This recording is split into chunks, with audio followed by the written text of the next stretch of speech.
Okay, we ready? Okay, we ready? Okay, we're ready. We're going to get started. We apologize for being a few minutes late. Was the meeting posted? Yes. First on the agenda. Commissioner will now take up the matter of the application for the change of manager for the Club Lafayette, the all-alcoholic beverage club licensee at 465 Fletcher Street. Robin King of Hudson, New Hampshire is proposed new manager. Okay, it's Robin King. Introduce yourself, please. King. Okay, tell us a little bit about your background. I usually work at country clubs, but I just took over management at the Lafayette Club 2 weeks ago. I was the manager downstairs of the hall. Down where? Downstairs at the Lafayette Club, the function manager. Okay, but not liquor. I am now, as of 2 weeks ago. Well, you're hoping you're Well, gonna be. hoping to be, yeah. Yeah, that's kind of like a trick question, you know. No, I'm not, but I am, you know. Okay. Okay. How long have you been there? Since August? You The just beginning of started in August? Yeah. Okay. Have you had any other experience handling alcohol or being in charge or being in a... Of like the licensing? No. No. Okay. Did we do a background check? Yes, there's nothing to report, Mr. Chairman. Okay. That being said, you know, you live in New Hampshire, you're going to be in charge of a club in Lowell, the Lafayette Club. I can say in all the years that I've sat here, has one of the better reputations in the city. We've had, to my knowledge, haven't had any problems with the Lafayette Club, and we certainly don't want that to start now. Okay? Absolutely. You have to, it's a private club. Yes. You got to make sure they maintain the ledges at the doors. You got to make sure that members are members. That means members, voting members are members, not auxiliary members, not smoking members, not social members, members.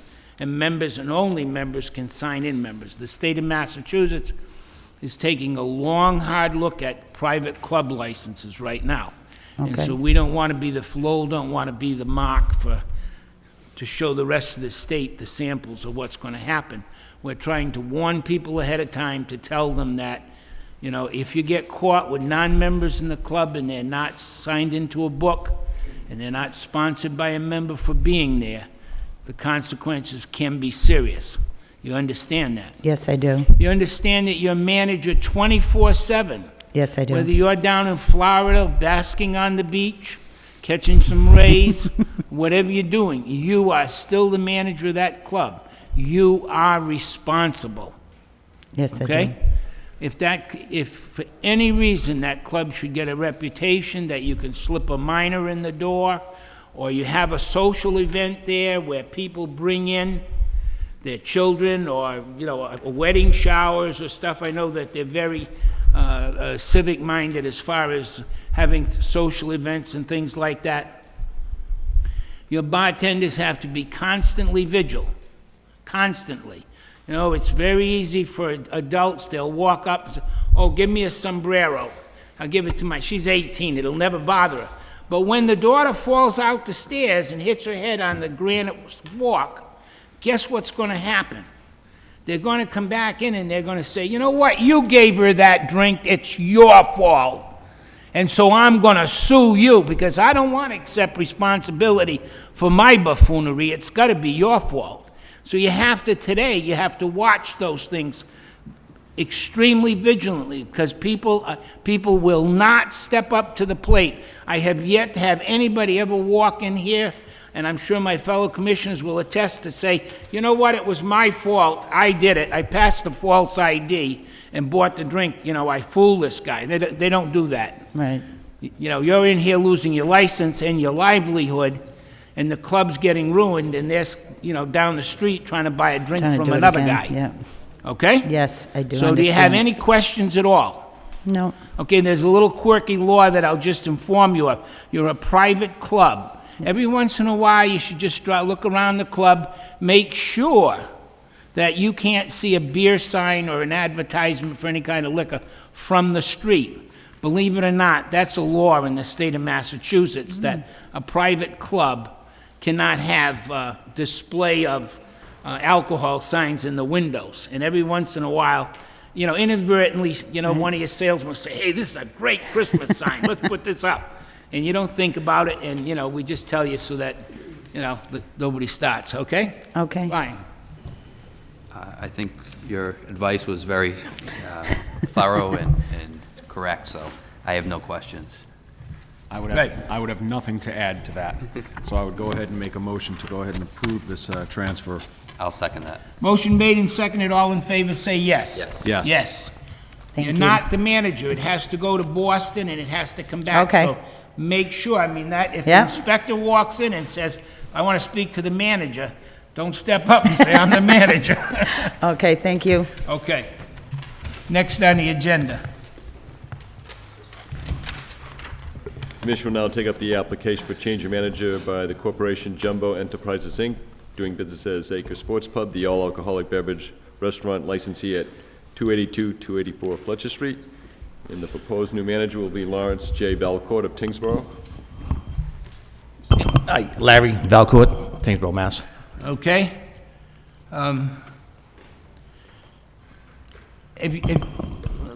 You own this property, is that right, Larry? Yes, I do. Yeah. Okay. Now, who was manager? Dennis Mercier. Okay. And they're out of it completely now. If they turn it, well, he's going to be for renewal, They will still right? be, they're still going to be onto it until the state approves the license for me.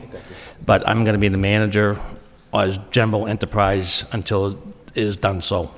Okay. Well, let me just give you a little Right. background. Initially, this past summer, last summer, I should say, there was an application for the transfer of the license to the corporation from Jumbo Enterprises, Inc. to Old Place, Inc. And Mr. Valcourt is the principal with Mrs. Valcourt in Old Place, Inc. Circumstances beyond our control, after the local board approved this transfer, that whether it be the Department of Revenue or the Alcoholic Beverages Control Commission, or primarily the Department of Revenue, issues relating to Jumbo Enterprises have yet to be resolved. However, circumstances that the ABC feel compelled that if it hasn't been resolved in a certain time frame, they will disapprove the application. Okay. And that's what happened. All right, so he's Now, going back to... the licensing board has a choice to make. You can either, and I suggested this to the attorney representing Mr. Valcourt regarding the Old Place, Inc., as to, because the Merciers are not parts unknown, but they're not involved with the business day-to-day operation. Technically, the licensee of record is Jumbo Enterprises, Inc. Jumbo Enterprises, Inc. should not be a licensee under the current structure of the corporation. Mr. Valcourt is going above and beyond because he has a direct interest in the property ownership. And as with Mrs. Valcourt, the point is, short of it not issuing the license for the 2009 year, just let Mr. Valcourt become the manager of record if you should approve it. But it has to be approved in Boston by the Alcoholic Beverages Control Commission. Also, for the purposes of the License Commission, understanding that the Jumbo Enterprises, Inc. has been reinstated with the state. Okay. There is a document to that effect. All right. This would not be, then this isn't equivalent to issuing two licenses to the same place, though? No. The corporation transfers still can be worked out, subject to local boards accepting of a reconsideration request. Okay, but as long as we don't, we're not in violation. Well, right now, it's only Jumbo Enterprises, Inc. as the Okay. licensee. Okay. All right. When, on Jumbo Enterprises, Larry, you operated that as a bar, bar or? Yes, with Dennis Mercier at the time. How And long were you there? I've been there for close to 6, 7 months with Dennis. No, but prior to that. Oh, prior, I've been there 6 years in 6 the building, years. yeah. Okay, any problems? No. Have you ever seen us before? Have I been in front of you? Yeah. Yes. I know you have been here. on Not this, not but for any problems, no. With No. problems? No. No, okay. You know, I can understand, and I don't see any reason to have any problem with, I don't think we need to get into any reconsideration of the other one, we just let it go and issue this. Well, that's very possible that the, there's only one way they can deal with it is they can, they really have no choice but to ask for reconsideration, which at this point in time has not happened. Yeah, but But just for the short term, in issuing a new license for the 2009, okay, I'll take a motion from one of you. I'll make the motion. I'll Motion second made, it. Seconded, all in favor, say yes. Yes. Yes, okay, now, Right. now his is gonna go to Boston also for approval, correct? Yes. like you just, Just like we just talked about. My lawyer's Okay. working on it, Jimmy Flynn. All right. Yep, thank you. Thank you. Next.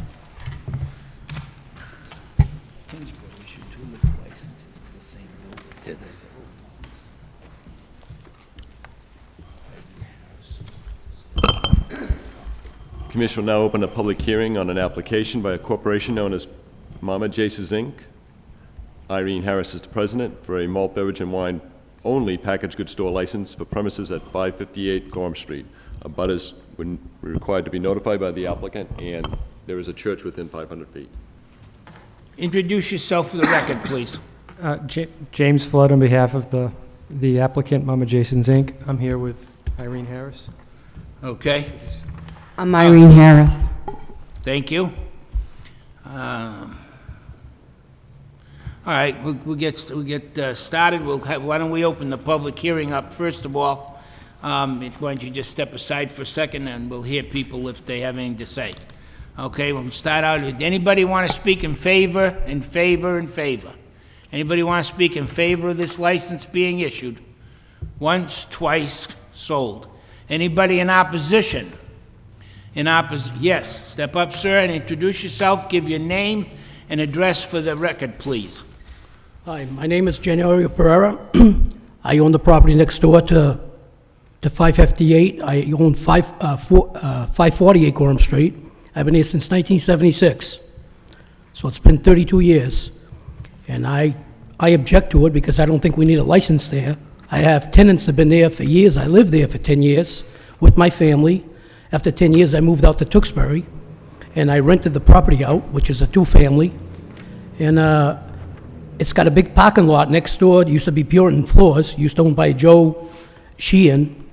And a lot of teenagers hang around there. And I just don't think it's appropriate to have a liquor store there, and my tenants are not gonna hang around there, because I have the one tenant, one floor, has a daughter, 16 and 18-year-old, that live with him, which is Mr. Pacheco, and I have another one there on the second floor, which is Mr. Cordero. He has two sons, a 14 and a 15-year-old.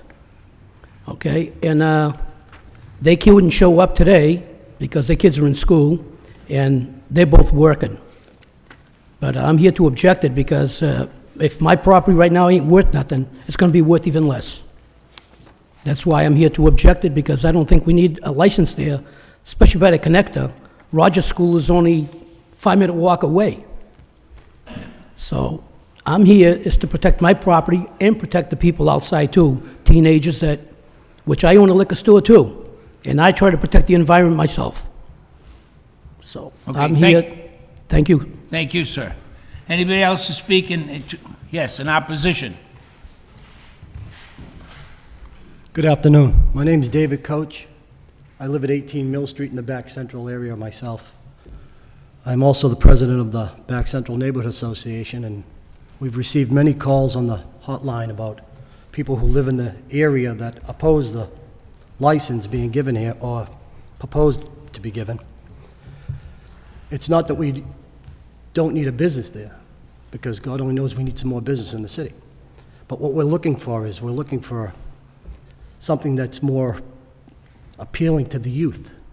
We already have, within a half-a-mile radius of this location, 7 package stores. Okay, you can walk to any one of them within 5 or 10 minutes. That's walking.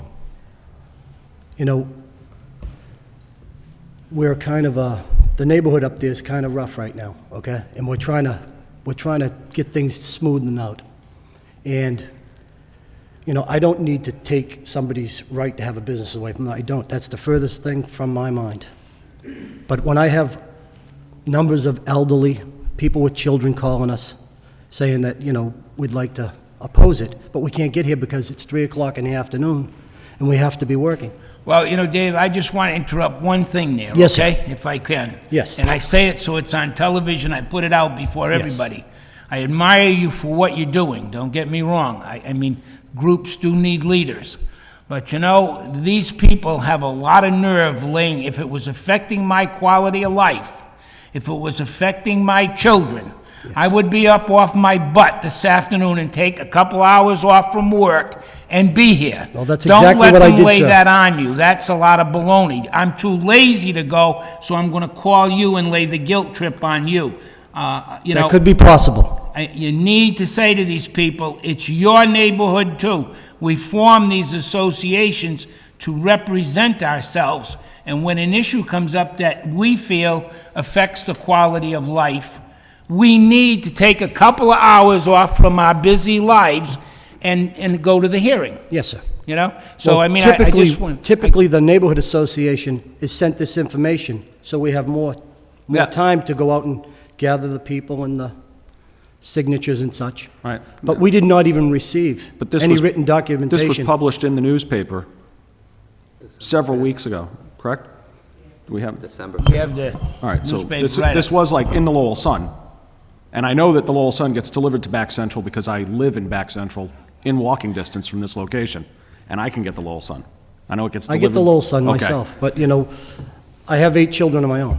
Yeah. So, they typically work me from dawn to dusk. no, and, I don't you mean know, that by it's way hard to of- get, it's hard to take the time off during the course of the I day kn- to be here myself. Dave, I know it is, and I don't mean that by way of trying to be ridiculing or anything. I mean that by basically complimentary to you. I'm just saying that many times, I want to say it so it's out there in the public.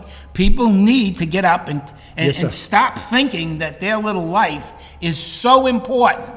It's so important, okay? But if it was a show they wanted to go, they'd take a couple hours off from work, I'll bet, and go to it.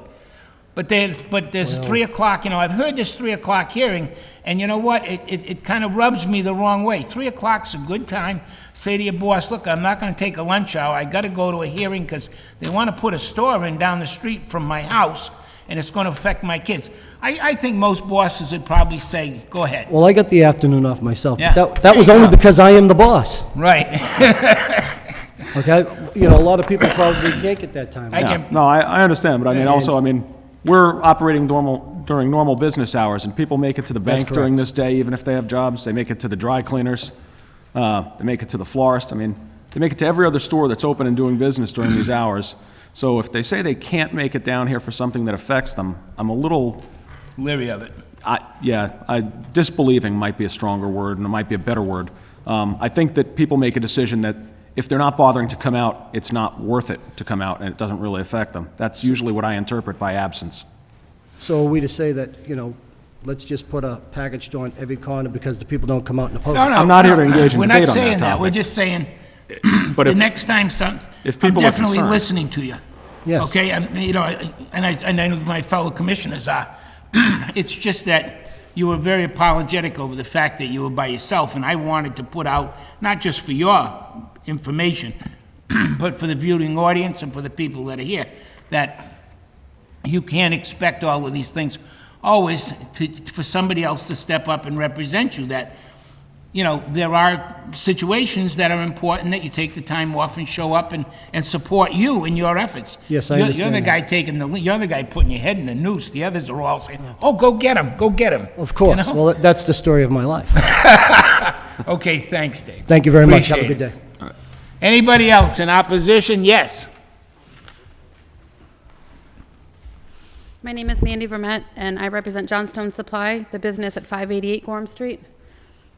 And where do you live? What's your address? I actually live in Nashua, New Hampshire. In Ashland, New Hampshire? Nashua. Nashua, New Hampshire. Yeah.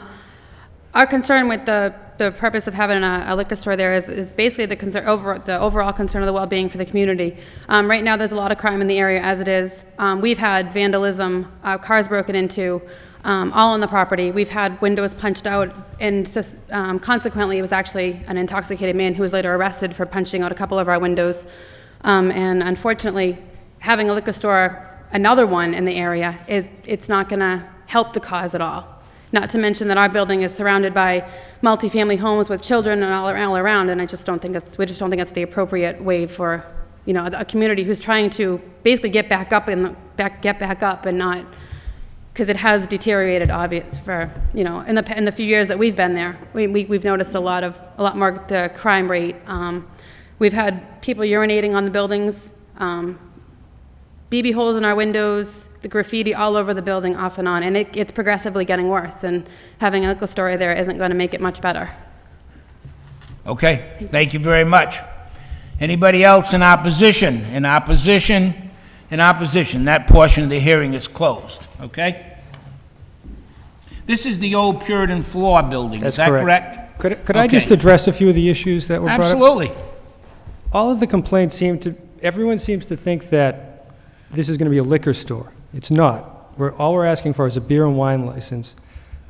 This is primarily a convenience store, but in order to have a viable business, you need something like a beer and wine license. So I think all the ills that are being attributed to a liquor store would not carry over to a convenience store that merely sells beer and wine.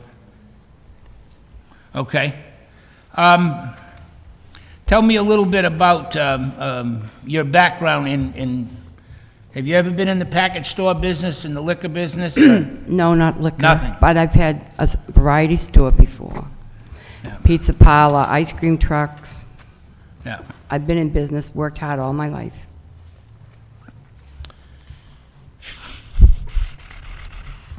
Okay. You want to take it? You want to take it? Ray? You want to go, Ray? Sure, I'll ask.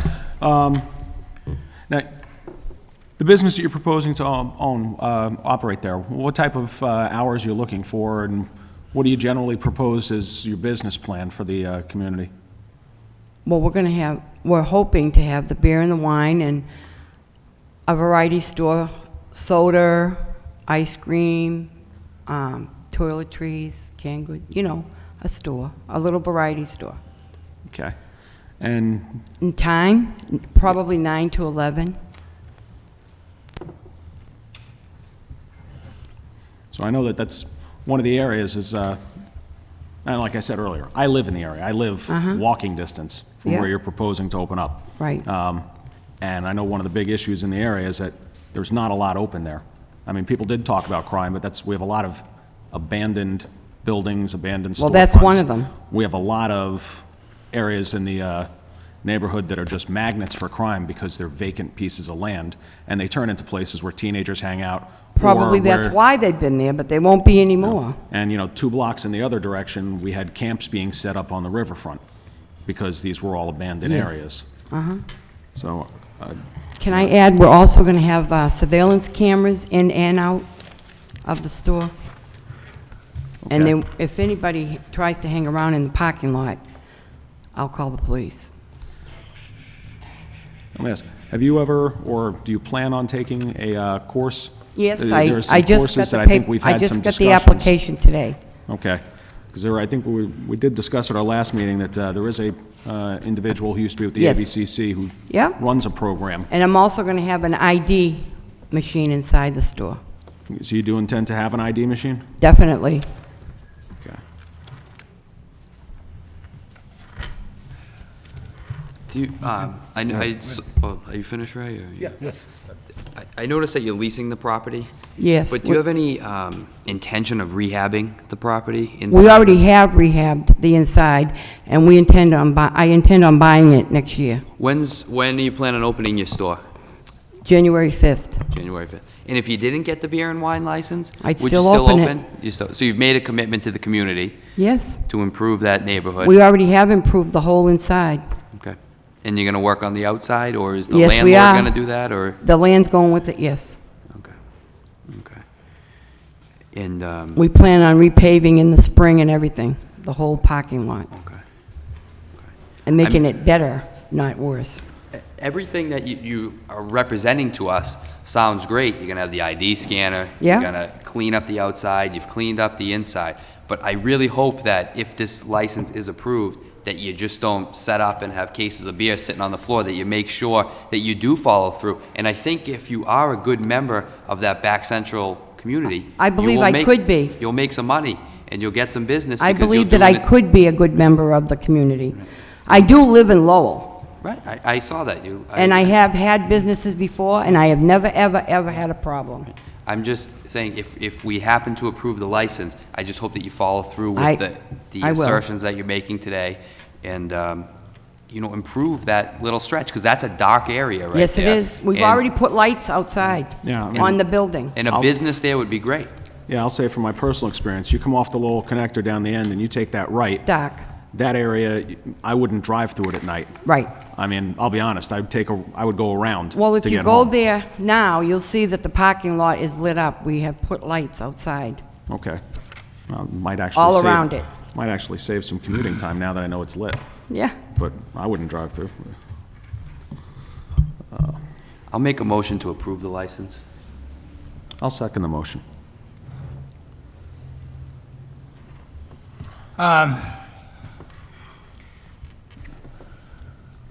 You know, I just, there's a whole bunch of them right around that area, and, you know, maybe, and I understand my fellow commissioners, you know, see, I have a problem with it, and I'll tell you why I have a problem with it. It's not a level playing field, okay? It's not a level playing field because you got a variety store and you're gonna sell beer and wine.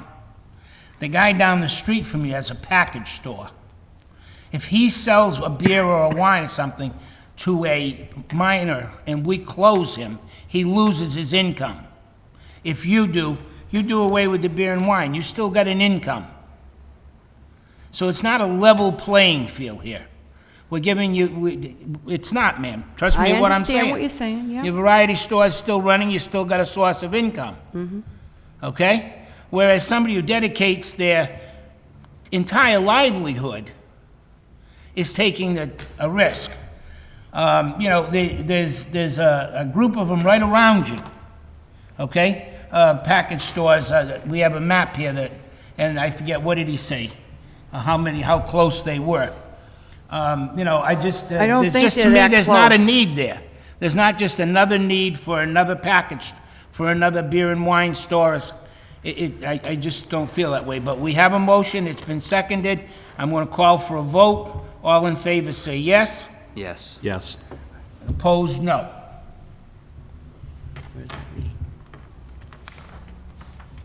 Good luck. Does that mean I got it? Yep, means you got it. Thank you very much, and I will show you that I will do the right thing. I mean, I will tell you that I will be driving past it on a regular basis. Just be aware of that. Okay?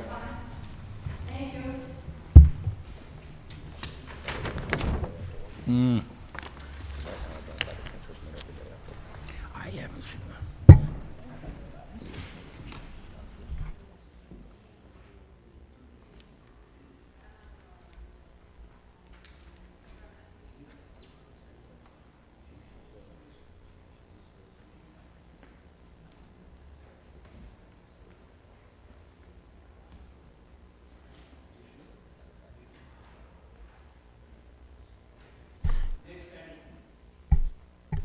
Next on the agenda. Sure.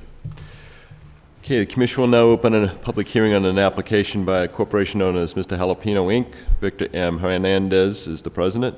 It's for a malt beverage and wine only restaurant license for premises at 124 Merrimack Street. Attorney George Theodorou, 133 Market Street, representing Mr. Jalapeno Inc. and Victor Hernandez in his petition for a malt beverage and wine only beverage license at 124 Merrimack Street. Okay, all right.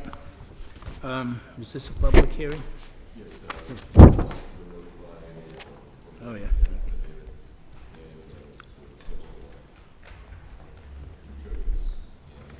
Anybody come to speak? No idea, okay. All right, well, why don't we open it up, step aside for a second, if you would, please, okay? Anybody to speak in favor? In favor? In favor? That portion of the hearing's closed. Anybody speak in opposition? In opposition? In opposition? That portion of the hearing's closed. Okay, come back, tell us a little bit about what you're gonna do.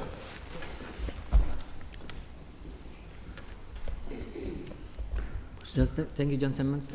My name is Victor Hernandez. If you'd speak into the mic, sir. I'm sorry. Yeah, my name is Victor Hernandez.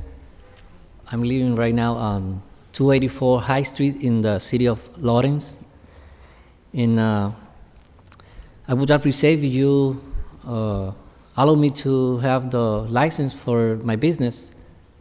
And at this moment, I never applied for any license before. This is going to be my first experience, and I'm willing to take the course for AC course. I'm willing to take the course. Okay, what was here before you, sir? Excuse me? What was that 124 Merrimack Street, you know? So, It was I believe there was a failed restaurant there before that. I what? don't recall, a restaurant that had failed. I don't recall the name of it. You're currently open. How many months have you been there? how many miles? Yeah. Yeah, how long you been operating the restaurant? No, it's open from 9 to... No, How long have you had Mr. Jalapeno? I know I start there in June 12th. In June. And business the is good? The day when I incorporate the business. It's right across from Mambo Grill. I'm sorry. Oh, okay. All right. Mr. Chairman, also, I just What is point out, the- as I recall, there had been a beer and wine licensee at that very location.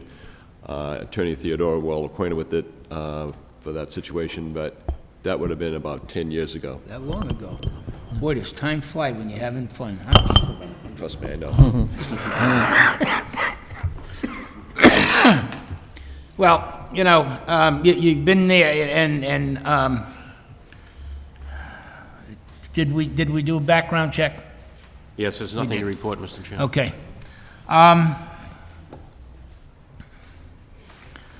You're opening up another whole, you know, I mean, we say this to people, sometimes I think they think I'm trying to scare them or not, but I'm not. You understand, now you're going into the beer. You've got a restaurant, and obviously, you've been doing all right? Yes. You've been doing okay at the Yes. restaurant? Yes. So now you want to go into beer and wine? Yes. Okay. You know, that opens up another whole liability. I'm sure that your attorney has explained all of this to you. Yes. This is you know, now you're getting yourself into a whole new, you know, area of responsibility. So, you know, if it's approved, I don't know how I can impress upon you to make you understand that, you know, you're right down in the downtown area. You have the downtown, do you belong to the downtown neighborhood group? Does somebody from your restaurant go to they have an association for the Yes. people? Do you belong to that? Yes. The New England Association from Mexican Restaurant, we are part of them. He's talking about the downtown No. business No, no. association. No, the... I'm sorry, I'm sorry. talking about like the Downtown merchants. Okay. downtown merchants or business association. Do you belong to that? No, not yet. Okay, well, you know, it seems to me that a lot of the times in the downtown area, some of the problems can be solved so simply by people just getting together and talking, or by people at least finding out what's going on in the downtown area ahead of time. Yeah, I know which one. Now, they have a downtown, I believe they call it downtown neighborhood group? I'm sorry? Neighborhood Association. This gentleman here is the secretary or something. All right. Okay? You know, now, and I'm not telling you have to, but that would be smart for you to belong to. I will. Because if there's problems, you can find out about them before the problem gets created to the point where the police have to get involved, or unfortunately, the license commission gets involved. You know, people can say, gee, you know, I know what you mean. and you can find out what's going on. So, I mean, you know, I'm not telling you you have to, but I'm saying to you, you know, it might be a smart move. If you get into this and this license is granted, it might be very wise for you to get on a first-name basis with the police chief, the police officers that are assigned down there, the district supervisor, so that in event of any problem, you know somebody. Yeah. You know, they always say about calling a lawyer when you don't need him. All right. Well, you know, if you talk to the policeman before you don't need him, when you have a problem and you call, you've got somebody on a first-name basis. They know you, you know them. You know, and they're there to help you. All right. You know? I'm gonna take The the problem with the whole thing is, we wait and call the police when everything's blown out of proportion, and then, you know, everybody wonders why they're in trouble after. Where sometimes if we had just maybe taken a few steps, so Right. I kind of throw that out to you. You know, you've got to educate yourself as far as the alcohol's concerned, because you're taking on a tremendous responsibility, licensing, and you know, these kids are putting out false licenses today like there was no tomorrow. You should make sure you get yourself educated and the people that work for you, because you're going to be the manager. The waitress is going to be waiting on the table. She's going to be the one that's going to have that first contact with your customer. She's going to be the one that knows, going to know if that guy's had, or if that person has had maybe a little too much to drink. Yes, I know. And you're going to have to let her know that if she decides that she's not going to serve him, that you're not going to serve him. Yes, and I agree with that. Okay? And you need to know that if you pick up the telephone and you call the policeman, you know who he is, he knows who you are, and he's going to come in and help you. Okay? Yeah. So, you know, with that, Ray? Yeah. Thank you for those. No, I mean, I know you run a good restaurant, because being, I think, the only single member of the board, I eat out a lot. So I've been down there. All right, thank you. But, you know, I also know that you guys, you're not really open crazy late hours either, so, Yeah. which is good, which means you'll avoid a lot of what generally tend to be most of the complaints from downtown tend to all come after a certain time period. So I think you'll avoid a lot of those. But I would just say keep an eye on things, because, again, you know, as your attorney will explain to you, the way the liquor laws are in Massachusetts right now, you know, it doesn't matter where the person got drunk, it matters only where they had their last drink. All right? Yeah. And if they drink a fifth of vodka in the car and they're not drunk by the time they walk in the door, if they order a beer at your place and leave, you're the guy on the hook, so you've got to be careful. Yes. I will. Okay? Thank you for your advice. I just have, I feel like Commissioner Weicker here, but I just wanted to point out one thing, that your address with the Secretary of the Commonwealth for your corporation is wrong, so you might just want to, it says Lowell, Mass, and I believe you said. Yeah, we picked that up. Okay. I picked that up. I didn't form the corporation. Yeah, all right, that's fine. Ray's not married, he stays home and reads these at night. You know, we're gonna find a wife for him, give him But- something to do. I know you run a good business, and I would support the an right, approval of appreciate the it. license. I'll make the motion to approve. I'll right. second the motion. Motion made and seconded, all in favor say yes. Yes. Yes. All right, Good thank you, luck. appreciate Okay. it. Good luck to you. Thank you. Thank you.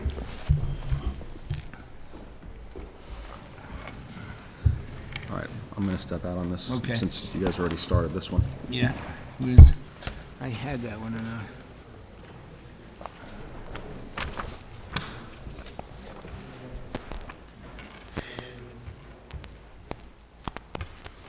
Next on the agenda. Mr. Chairman, just for the record, Commissioner Weicker has recused himself from this next item. Before you now is an amended application for a nonprofit organization known as Lowell Sports Club, Inc., and it has to do with the transfer of the club liquor license from the Pulaski Political Club, Inc. to the Lowell Sports Club, Inc., and the premises is at 490 Central Street. Attorney John Mello is here, representing Sports Club, Inc., and prepared to answer any of your questions on the amended application, and there had been some discussion at the time of the hearing, which took place on November the 20th, as to whether a new hearing should be scheduled, and if so, it would be not until after the first of the year. Introduce yourself for the record. Good afternoon, members of the board. Attorney John Mello for the Lowell Sports Club. Manny Silva, Lowell Sports Club. Okay. I'm going to give this one to you, if I could. Well, I think last time we were here, we had a issue over the bylaws. Right, how much was done, yeah. You sent us home with some homework to do, which we did. The Lowell Sports Club, Inc. ran an ad in Lowell Sun. It was a 2-day ad. announcing their new members meeting, which happened this past Sunday, December 14th. It was a great turnout. Over 150 people attended. We have, to the present time, about 100 applications for membership. At that time, officers were appointed, directors were appointed, bylaws were adopted. Everything that was submitted to Mr. Nguyen, and that's before you, was done on Sunday at the request of the board.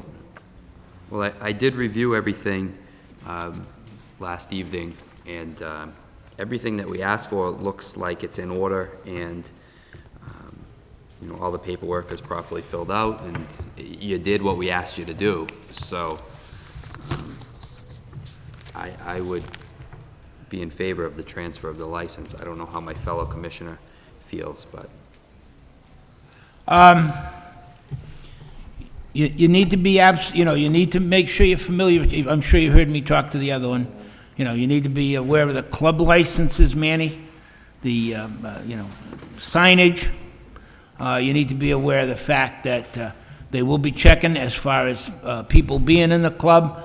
I went by the VFW today, they have a big, huge sign plastered on the door now. I mean, like 4 6-inch letters. All non-members have to sign in, everything is, which is the way it should be, because, unfortunately, private clubs are given advantages over other clubs, and for a reason. You're supposed to be there for charity. You've been in the business before. Hopefully, we're not going to see you back here. But you need to familiarize yourself now. You're going into a private club license as opposed to a bar room or a restaurant license. And as long as, I don't need to go through the liquor liability with you, you've been through that before. You need to, the only thing I can say to you as far as that goes are the youngsters get smarter and smarter. As technology progresses, it seems that they can reproduce things and come up with stuff that, possibly you and I, and you're about my age, could have only dreamed of. I collect them. Okay? So be aware of that and conduct yourself accordingly. I'll second the motion for the approval. All in favor say yes. Yes. Yes. Good luck, guys. Thank you. Good luck. Thank you. Happy holidays. Same to you. Thank you, Walter.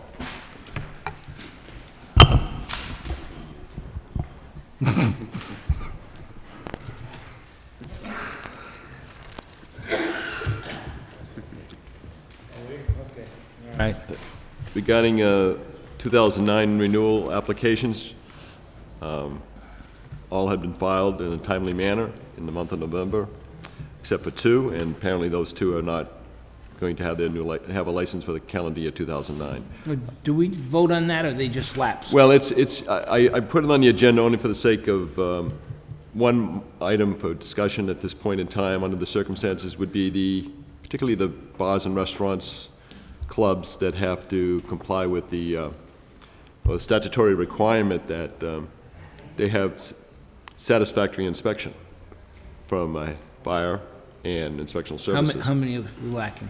Well, all I can tell you is that when I get a copy of the certificate of inspection for the new year, I assume it's satisfactory. To this point in time, I have quite a few that I don't have. Okay. I can't speak for the Office of Inspectional Services. I want to issue licenses starting tomorrow, and I defer to the board to concur with me and allow me to do that, and I know that there had been some discussion on whether these licensees would be issued their certificates in a timely manner. I know Inspectional Services probably has, well, I can't speak for them, but I just want to say that issues in the past, if there was a serious infraction and it was really necessary, the board had to deal with it, this board, I should say, we do a due process, notify the licensee, public hearing, etc. As we've all discussed in the past, and I'm sure the solicitor's office can confirm this, that If inspectional service has an issue, they can just shut them down forthwith. Okay. Mr. Solicitor, I don't have a problem with I mean, if there are no major issues, I don't have a problem issuing a license contingent upon, so that the secretary can get the licenses out, but I do have a problem that once they're issued, it just gets forgotten, and I don't think the secretary should be burdened with, constantly chasing them, I think, so I guess we're looking at... Well, it would be the secretary or the board, but you certainly can do conditional licenses because in an endeavor like this where there are multiple licensing requirements, somebody has to go first, and certainly giving the timing of the licenses from this board's position, you can do a contingent on the other ones. Okay. And there can just be, either the licensee provides the information or asks for inspectional service to give a list. You certainly can do that. Okay. What would be the easiest for you, Ryan? Neither one's going to be easy, but what would be the easiest? I have to go forward with issuing licenses. Do you want to issue the license and put a note in it? You have, till January 30th or a hearing?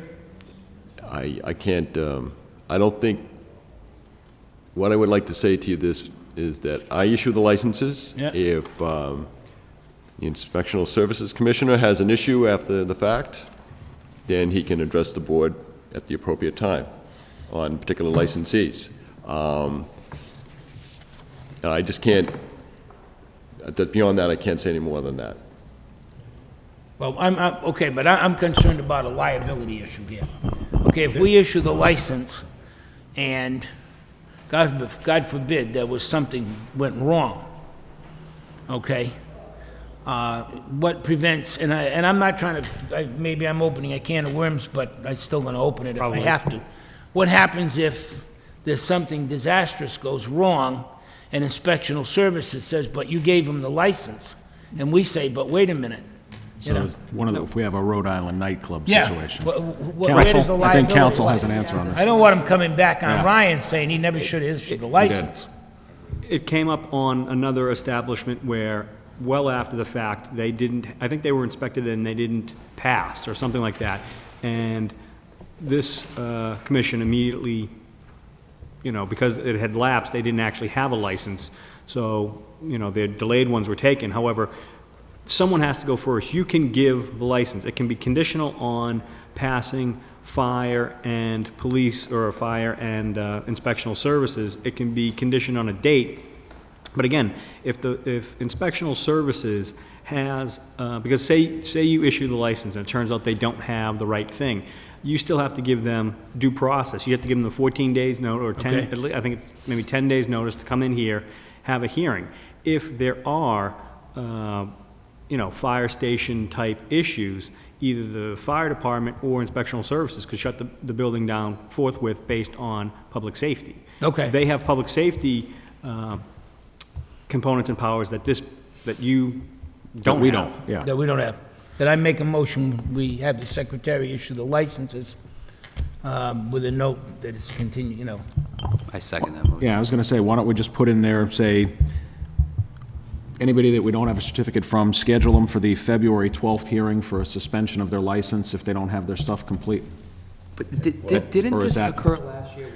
Last year, I know we had everybody, we were pulling them in, yeah. Right. I mean, do we need to do that?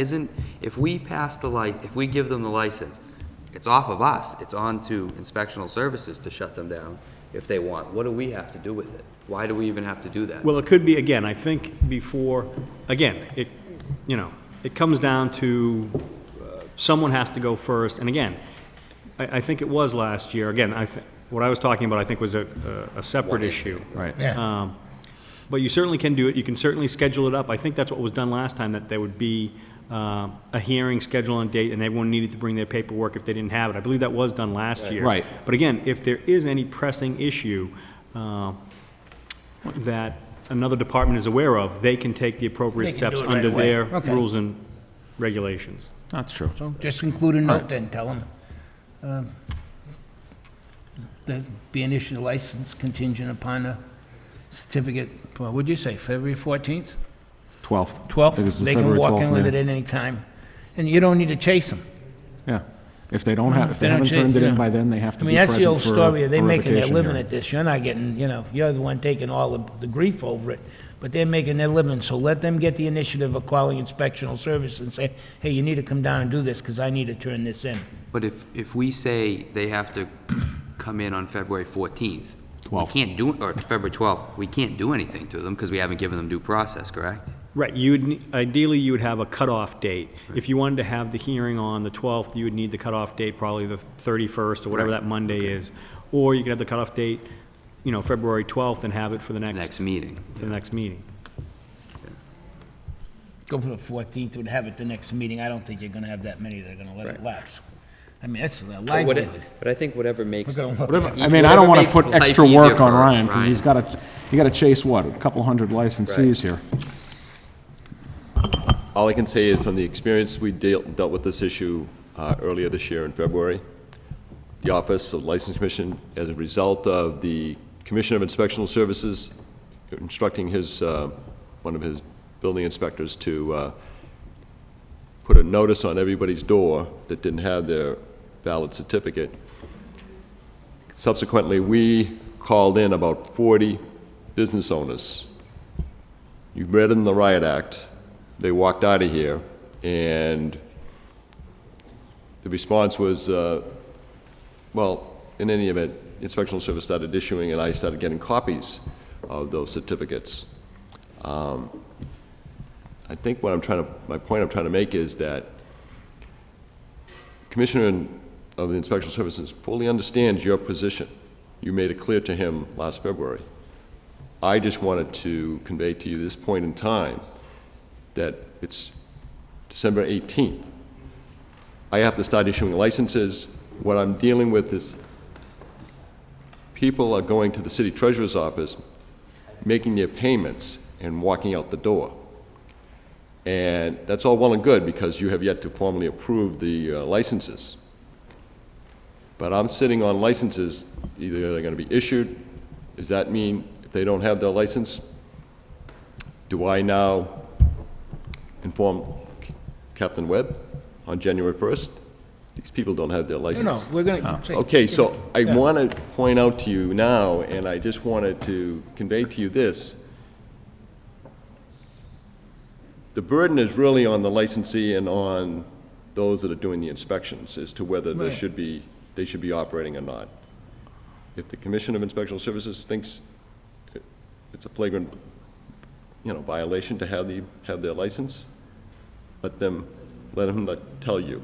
Let him tell me in writing. I don't want to have, I envision Mr. Rourke from Ricardo's here being told the same thing he's been told for the last 3 years. He has to clean up the place in the basement. He hasn't done it. You want me to tell him? Do you want to tell him, or can the fire officials tell him? That's the point. That's really what it comes down to. Well, okay, if that's it, the fire officials should, if he's been had 3 years to clean up the basement and he hasn't, he's got a fire hazard, he's got a public safety hazard. They should be saying, hey, we've given you 3 years, you're closed, and nobody wants to close it. Well, you know what, as long as it's on record that they know that cellar is dirty and it should be cleaned out, I could care less whether nobody wants to, because I know one thing, they're not going to walk in here and point the finger at us or you and say, well, you issued a license to him. It's on record that the thing didn't pass, and he's had 3 years to do it. So, if you want to write them a letter, I'll sign it. I don't care, don't bother me. But that's the fire department's responsibility to make them clean out a cellar, not ours. We're not going to go, they don't pay us that kind of money to go crawl around people's cellars, So, you issue the license, you have, like you say, the inspectional services knows what the requirements are, and it's up to them to get us the information if somebody ought to walk in and say, this place is closed. It's that simple. As long as, my only concern here is liability.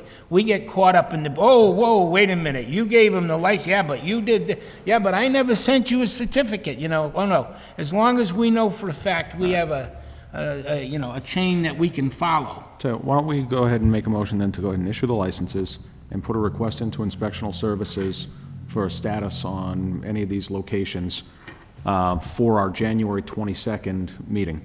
All right, that way at January 22nd, if we find out that we've got people who haven't started their process, haven't finished it, haven't made repairs, whatever, we can then at that time vote to bring them in. Okay. Okay. I'll second the motion. Okay, all in favor, say yes. Yes. Yes. Okay, is that all right, Mr. Solicitor? Sure. I'm kind of late to ask them, though. Yeah, well, you know, hey. Sorry for that. Excuse me. Next on the agenda. Commission will now address the issue with regards to Shabana Inc., renewing the license for beer and wine restaurant for 2009, doing business as Bombay Mahal Restaurant, 4345 Middle Street. Mr. Chairman, just for the sake of the record, this is a matter that I think is going in circles. Right.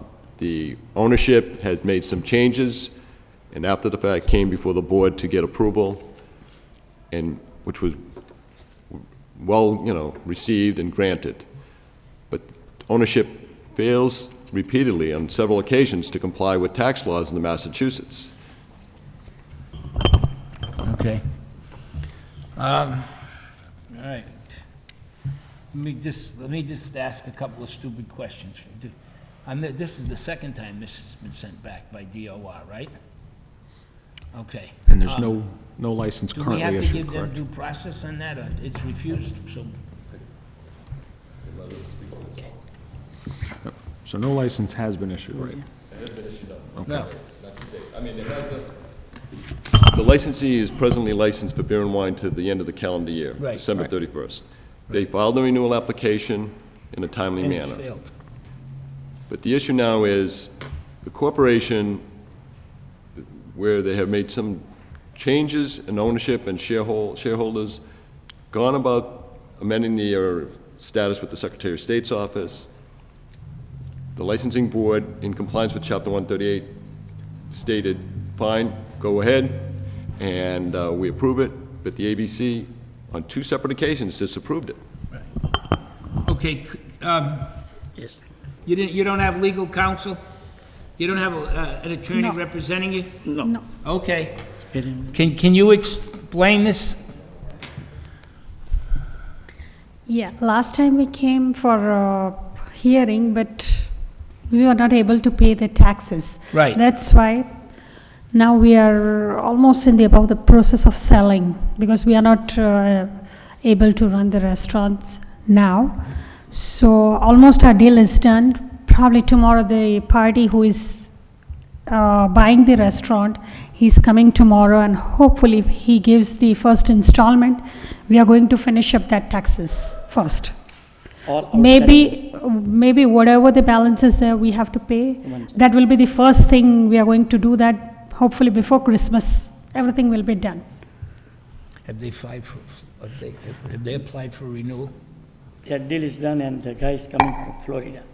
Wait a minute, if they applied for 2009? Yeah. They have? Oh, yeah. But you haven't issued that? You haven't issued that one? No. No, okay. So you're in the, just to make sure I got it straight, you're in the process of selling the restaurant? Yeah. Somebody's coming in tomorrow or the next day Exactly, yeah. with a major deposit. You're going to take that and pay the taxes? Pay the taxes, that is the first thing we are going to do. All outstanding balance. Zero. Okay, well, then Ryan, it's going to lapse and they lose the sale. I mean, I'm not trying to be difficult or anything, but I think we bent over backwards for them. They keep promising us they're going to pay the taxes. He's saying they're going to get the money to pay the taxes. The license expires in, what, a week? They got a week to do it. If they don't, then the license, Yeah, we do that. Yeah, that we know. they're saying they can do it. Can I ask Go the ahead. secretary a question? How, if they do make payment to the DOR, is there any way to get proof from the DOR? I know your feelings on the Department of Revenue. Okay, let me just, to address the question, it doesn't work like that. It doesn't work like that. You're allowing Captain Webb, here, have a beer and wine license. If you can get it approved and you get the ABC to approve it, go right ahead, you got it. But Captain Webb owes $10,000 to the Department of Revenue. How is he going to pay it? It's not coming out of his pocket. You're allowing the licensee to barter a sale using the, Mr. Chairman, Commissioner. No, just hear me out for a second. Tell me if I'm wrong. They've already got a 2008 license, is that correct? They do? Okay. It expires in a week. Am I right? Okay. The DOR didn't say take away their liquor license. They said that they would not allow the corporate transfer because of because of back taxes. Am I right? We didn't get notified from DOR to take away their beer and wine license. We got notified they would not allow the transfer. So what we're doing in essence is we are allowing them to finish the two. If I'm wrong after, to say so, I probably am, but this is the way and we're allowing them to finish up 2008 with their 2008 liquor license. They've got 1 week to resolve it. If they don't get it paid, they lose. And we're not allowing to barter the sale because whoever it is that they're selling from has got to know that DOR refused the transfer. And if they're going to refuse the transfer, the change in the corporation, they're going to refuse the transfer of the license. Does that make sense? Well, no. In one sense, if you're, if you want to keep, your business operating and you want to have something to offer the public, certainly beer and wine is definitely going to enhance the business. And obviously, they've enjoyed the privilege for a number of years. But what gets the heart of the problem is that the gentleman before you, Ali, makes corporate changes. He made corporate changes. He takes his daughter off as a shareholder. You, after the fact, approve it. But he can't get it approved by Boston because the Department of Revenue is not buying any of it. He can't get on first base with the Department of Revenue. If you wish to have him keep his license for the new year, by all means. No, I'm not talking, just the end of this year. Just the end of this year. Well, that's not the issue. That's not my point. That was not the point of the agenda. On the item on the agenda was to whether he would be renewing. Would you allow him to renew his license? No. Well, that's all I Well, we missed the whole point. Okay, let me just. I'm sorry, I apologize. I missed the whole point. What is the balance that is owed to the DOR? Almost like 12 to 13,000, that's all. Mill tax. Only meal tax, that's it. Okay. Sir, Now, when you make this payment to the DOR, can you get a receipt from them showing that you are 100% paid in full? Yeah, we are going to pay in full. And that's something that you can get in writing, correct? Yep. Okay, did you apply for your renewal? We already Yeah. Yes. You did?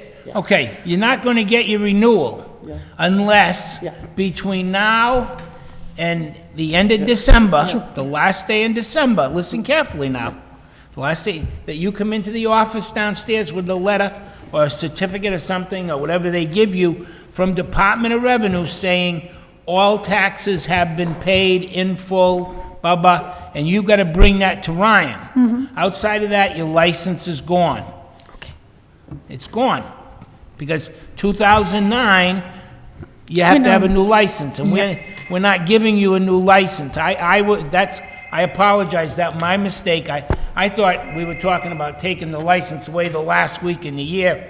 I still believe in Santa Claus, so, for a week's time, you can have a license to finish the year.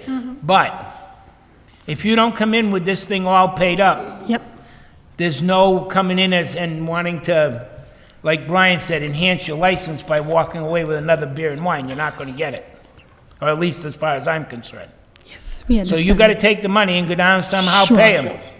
And if you can get them paid, boy, you're a better person than we are, because we've had tons of people in here that have tried and haven't met with much. Hopefully, we are getting tomorrow, and because the weekend is coming, so we will be able to pay on Monday or Tuesday, that's all. Whatever you can do. Yeah, and I'll bring that receipt and everything to Ryan. We're gonna, would it be proper we continue this? No. No, why don't we just... We just deny the renewal. Okay, we just deny the renewal. Motion to deny. Well, our next meeting's not till what, January 8th? Yep, I second that motion.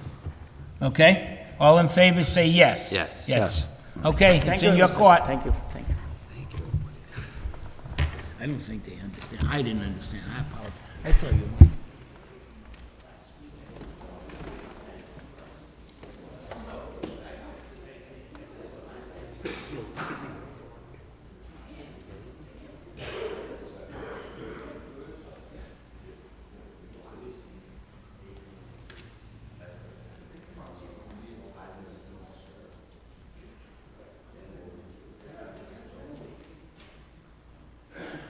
Next on the agenda. Commission will now open the hearing on the allegation of misconduct as charged by Kenneth LaValle, Superintendent of Police. The management of the Under Impact Pub and Lounge violated License Commission order suspending the entertainment license, that all amplification within the premises cease without soundproof confirmation. And that would include live music, disc jockey, jukebox, and other electronic means for amplifying sound within the Unit A at 160 Merrimack Street. Now, on Saturday, October 25th, 2008, approximately 9:56 p.m., officers Brian Keefe and Peter St. Arnold were compelled to go in the premises to confront the manager. Okay, introduce yourself for the record, please. Thank you, Commissioner. James Hayes, 82 Otis Street, Cambridge, Massachusetts, on behalf of the corporation and Emily Quinones. Okay, have you read the complaint? I have. Do you want it read into the record? No, we'll waive the You waive the reading, okay? However, we do have another record item, if the commissioners don't mind. Certainly.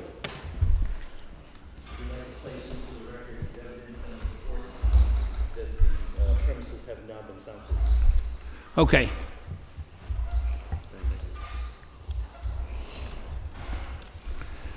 You know, to go to this, I'm going to kind of interject. I know I tend to be long-winded, but you know, this thing boiled down very, very simply that you know, all of this stuff is great, and it's fine that you know, it's been soundproofed. It's only soundproofed as good as your client wants to adhere to that soundproofing. So, you know, first of all, you know, she's here because of her own accord. I mean, I thought we were more than decent. When she had the very first complaint against her, we really put the ball in her court, and we simply said, when you feel the place is ready, you come back before us, and we'll give you your license back. You know, and here's the police in downtown Lowell, and the radio's blaring away, and she, well, that wasn't sound music. I mean, you know, I don't have an S on my forehead. You know, I mean, common sense said, no music. So, you know, it would have been so simple just to come back and say, you know, we've soundproofed the place, and we're ready to give it a try. Now, you know, I don't know how my fellow commissioners feel. You know, we've had other places in the downtown area, Ivy Hall and a few of the others that have been soundproofed, and they worked for a while until you got the DJ or you got somebody in there who wants to crank the tunes. Let's turn that bass up and see if we can make the walls vibrate a little. So, you know, I mean, if I were you and I was in that situation and I had a restaurant downstairs and I believed I had it soundproofed, I don't know. Let me ask a question. Have you, by any chance, tried this out with your neighbors upstairs and said to them, look, I soundproofed it. I'd like to have you be in your apartment while I turn on this music, and, you know, I'll talk to you on my cell phone, and you can tell me, can you hear it? Is it too loud? Have you tried that? She's already here. Her name's Kristen. We talk about that. I already finished to soundproof the place, and I told her, like, I would like to go to her apartment to know if the problem was fixed or not. On my concern, the problem was the elevator, the one that go on the alley and don't work at all, and the window. We changed the windows. We replaced the glass that was there for two panels glasses, 1 inch each. Plus, we covered the elevator, and we put acoustical tie drop ceiling. Okay. So you're gonna, and she agreed to allow you to do that, to go to her apartment, and is she here? Why don't we have you come on up and... Oh, yes, I'm sorry. Yeah. I'm Chris Blackstone. I live above. Hi, Chris. I'm James. It's nice to meet Yeah.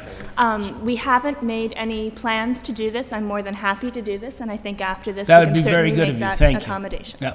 And that's what it takes, see? A little bit of people talking to each other, a little bit of understanding that we all live in the same world, and unfortunately, some of us in the same building, and unfortunately, some of us in closer proximity than others. And so we have to be a little bit considerate of our neighbors. And I'm not saying that they're the most reasonable people in the world, or you're the most reasonable. But you know what? You can reach a common goal. So my suggestion to you, you wouldn't have been here, and I don't, unless my fellow commissioners want the police officers or anybody, I take the policeman's word for it.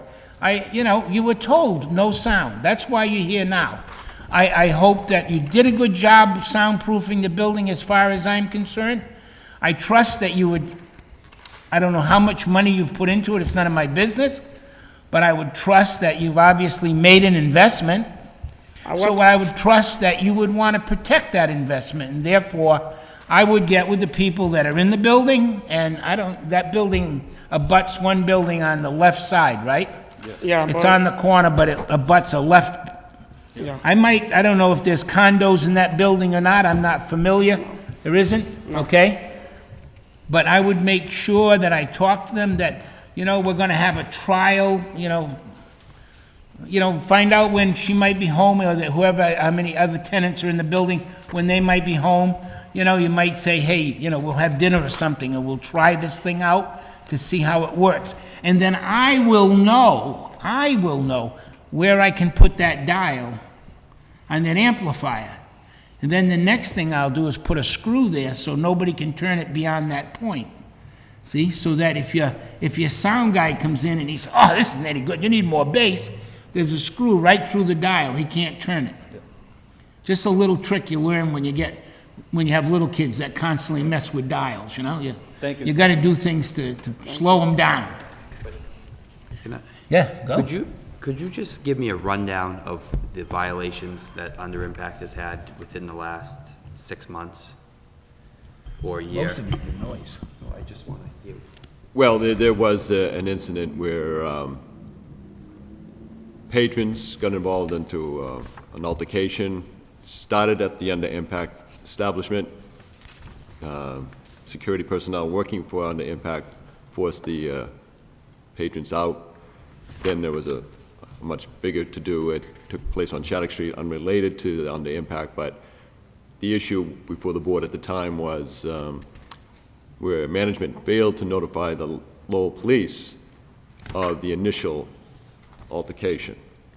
But so I think there was a result of which the license board, I think, had a warning. There was not a very serious suspension, if any at all. Then we have the issue with regard to the noise issues relating to tenants of the building, other condo owners who had issues with the sound, and particularly early morning hours. Readings like of 60 decibel or greater. If you're on the 4th floor and you're, much as to say you might as well be right next door. And then obviously officers Keefe and St. Arnold, just walking by outside could hear it. And obviously the tenants on the 4th floor were One could night still with hear it. Ray prowling around downtown, he was parked a block down, he was listening to the music. I think my concern with this, it's great that you put the soundproofing in, but it took a long time. I mean, when did we tell you to do that?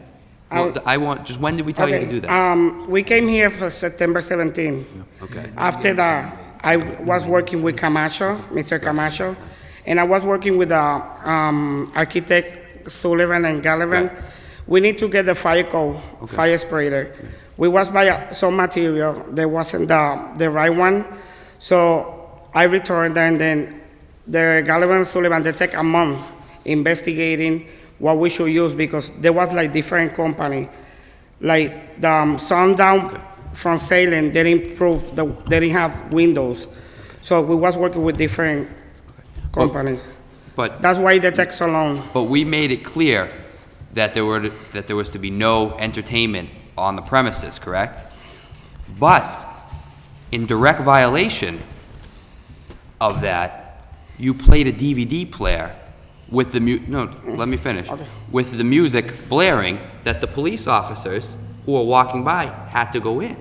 So we gave you a recommendation, or not a recommendation, we told you that there was to be no music. And the police officers went in and you were playing music. So you directly violated what we told you, correct? If I might respond for a moment, Commissioner? There was an inadvertent violation, not a bad faith violation, in that the license states that the activities that are the subject of the license are live music, disc jockey, and jukebox. The licensee disconnected the speakers that were connected to the disc jockey system and believed erroneously that playing a DVD player through a television was not entertainment subject to the license. Once it was pointed out to her that that was a violation, that too was disconnected. So technically, she didn't violate the rule, but she definitely violated the spirit of the rule, because I know you weren't here, Attorney Hayes, but my fellow commissioners here, we made it crystal clear that there was to be no entertainment, and she may have found a loophole. I mean, but I think, just let me finish. Please. But she clearly wanted to have music in her bar and was creative enough to do it without technically violating the law. But that's not the spirit that we want our business owners in Lowell to have. We want them to take what we do here serious. And for you to do that is like you're just blowing us off. But for the, we agree with your analysis. However, we want to emphasize that it was not a bad faith violation. It was a violation based on error. And any imputed bad faith that one might find, I hope, would be counterbalanced by the fact that she took responsibility for the violation, bit the bullet, and spent over $3,000 soundproofing the place just as soon as she could do it. But she took responsibility for the first violation. This is the second time after we told her to close down. She violated. Subsequent to the suspension, there was one violation on October 25th. Right, exactly. Me? Yeah, no, I was going to add, I mean, good faith, bad faith. Running the music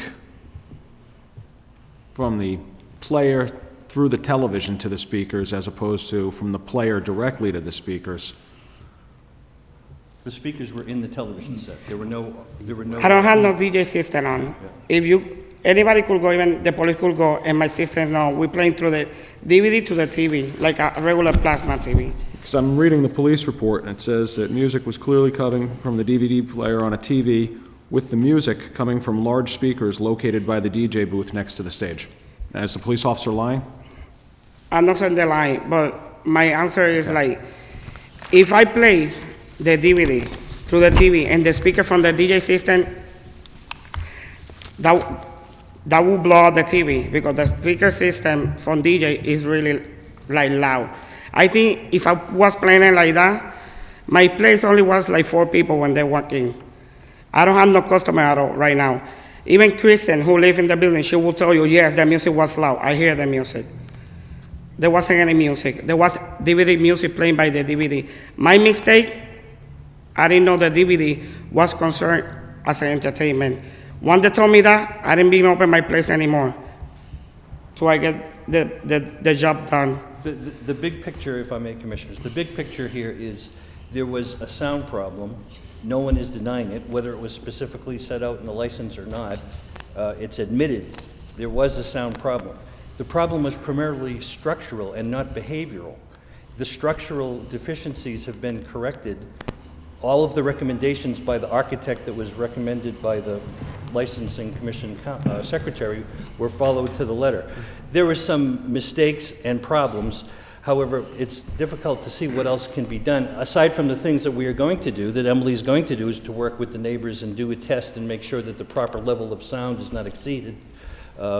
There's not much more she can do to redeem herself at this point. I think we agree that she's taken the proper steps to have the property soundproof from what you've given us. There's still the fact, though, is that you said it wasn't a behavioral violation, but it was because she purposely played music through the DVD player onto speakers. That was a choice that she made to violate or I don't know what the, violate a recommendation that we gave her, and that's my concern. If I could, just briefly, that council's right that the license itself is for jukebox, live music. However, the statute also says that the License Commission can attach whatever conditions it sees appropriate. My memory was it was consistent with what Mr. Wynn had said, that there was to be no amplified sound, period. That is what the violation was. I'm glad to see that it has been remedied, but I would point out that my memory is at one of the other prior hearings that, again, she had been told, Ms. Gionis had been told something, and you know, I don't want to say she blew it off, but that she didn't pay enough attention to it, and this seems to be the second time that that has happened. I will simply say that and leave it at that. Yeah. Well, I tend to, you know, I tend to agree with both my fellow commissioners. I mean, but I'm going to go so far as to say I just don't think she thought. I don't want to take that personally, or anything. I think sometimes we do things, and unfortunately we don't think them far enough ahead. Did you get the police officers are here? Did she give you a hard time when you told her to disconnect them? Could you come up for a second, please? I just want a couple of brief questions here. What did she say when you went in and told her about the music? She asked me what was the problem. Yeah. And I told her that she had loud music. We could hear it out on Palmer Street as we was walking up towards Merrimack Street. We could hear it outside the building, and with the flashing lights as well. And I asked her if she was aware that her license was suspended, her entertainment license, and she stated it was. I personally believe that she was annoyed by us being there. She was what? Annoyed by us being there. Like the way she put, what's the problem? Yeah. That's how I took it. Okay. May I ask a question? Certainly. When you asked the licensee to... You need to go up to the mic, or otherwise Saturday mornings, nobody will be able to hear this. When you asked the licensee to shut the sound off, did she shut the sound off? I asked her to turn it down. And did she turn it down? Yes, she did. Did she also shut it off? She shut it off. Yes, thank you. Okay. But this was, you could actually hear this from outside. Absolutely. Yes. Clearly. Just walking up the street, we could hear it. It was louder as we got closer to the intersection of Palmer and Merrimack Street, right where our building is. Which is the reason that we originally suspended it, because I think when we suspended it in September, there'd been an incident where it was audible from about half a block or more away. So. Okay, you know, and what I'm going to make a motion here, and I'm going to let my Christmas spirit take my better nature. I'm going to make a motion that we keep this complaint on file, that you be allowed to resume your entertainment license. One of the reasons I'm going to bring the motion up is, I'll tell you, is because you have spoke to this young lady prior to coming in here. That impressed me. Not prior. You didn't speak to her prior to it? No. You didn't? Okay. Oh. You're going to, okay. That being said, I'm going to still make the exception, and I'm going to say I'm going to give you a shot, because you know what? All this money you invested in soundproofing and everything is only going to be as good as the first time somebody drives by or the first time somebody in the building complains. Because as far as I'm concerned, I want to keep this complaint on file, so it'll be a it'll be actually a third violation of it, okay? So you need to make sure you control what goes on, excuse me, in your restaurant. If you have to come before us again for a sound or entertainment violation, we're not going to be going back, and I'm sure that Santa Claus is not going to leave any gift under your Christmas tree. So that being said, I make a motion we keep this on file, and that we allow her to resume her entertainment license in cooperation with the fellow condo owners. I'll second the motion, but I give this caveat, and I mean, look, I was one of the people who heard you more than half a block away back when we had the suspension in September. I have no problem at all believing the police officer, as soon as he drives by, he can hear it as he's approaching the place, okay? There is no such thing as sound proof. There is simply sound reduction. And that means that if you let some DJ or somebody working for you go crazy and turn the volume up, you can have all the panels that you want in the world. You can have all the Mylar on the windows that you want in the world. But you run enough juice through an amplifier, you run it through the speakers, you're going to start hearing it from somewhere. And if it becomes a problem again, well, then obviously entertainment would not be appropriate for that building again, ever. Do you understand me? Yeah. Any questions? And I'll just make one and as far as I'm concerned, if there's another entertainment violation, it won't be just the entertainment license, it'll be the liquor license and because you haven't been responsible. But again, in the Christmas spirit, like the chairman says. Thank you. Thank you. Say yes. Christmas. Okay, motion made and seconded. All in favor say yes. Yes.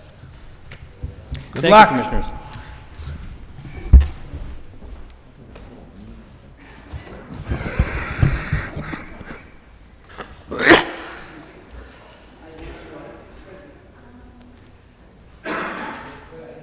Yeah, just one thing on.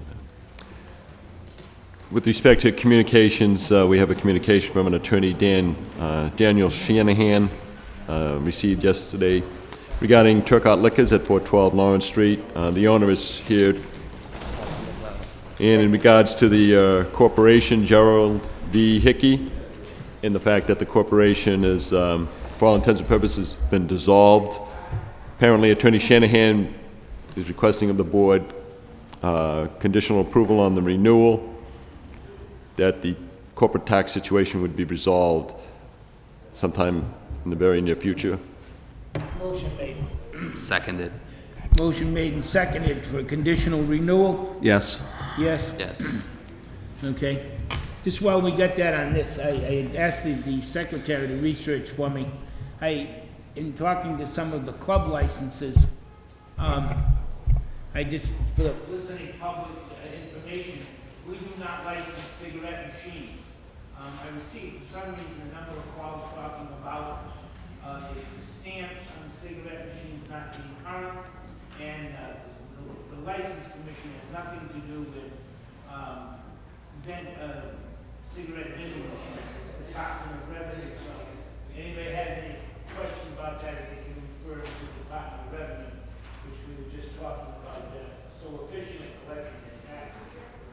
With that, I think on behalf of the commission and my fellow commissioners and everyone, and the city solicitor and Captain Webb and the secretary, I'd like to wish everybody a very, very merry, happy holidays. To be politically correct, I can say Merry Christmas and the best of the new year, and hopefully we'll see everybody in good health in 2009.